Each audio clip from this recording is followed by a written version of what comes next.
Miss Machelle here. I'm going to read you Miss Nelson is Missing by Harry Allard, illustrated by James Marshall. The kids in room 207 were misbehaving again. Spitballs stuck to the ceiling, paper planes whizzed through the air. They were the worst behaved class in the whole school. "Now settle down," said Miss Nelson in a sweet voice, but the class would not settle down. They whispered and giggled. They squirmed and made faces. They were even rude during story hour, and they always refused to do their lessons. "Something will have to be done," said Miss Nelson. The next morning, Miss Nelson did not come to school. "Wow," yelled the kids, "now we can really act up." They began to make more spitballs and more paper planes. "Today, let's just be terrible," they said.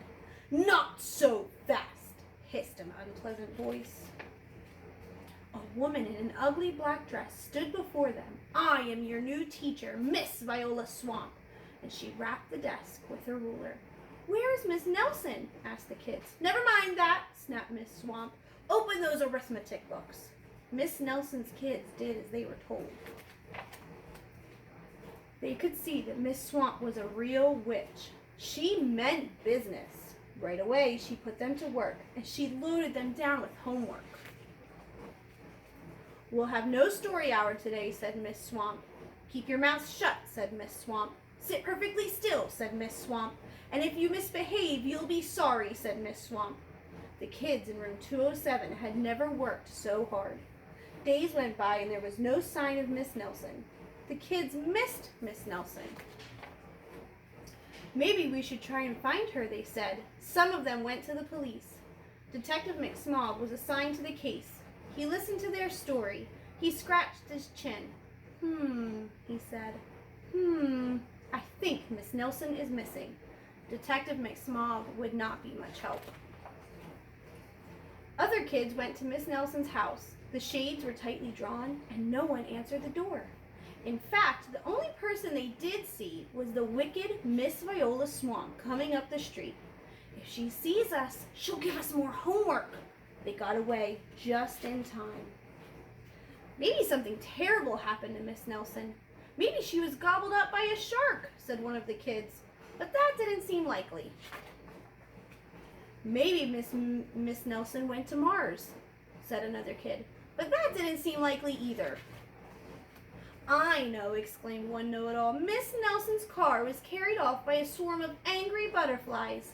But that seemed least likely of all.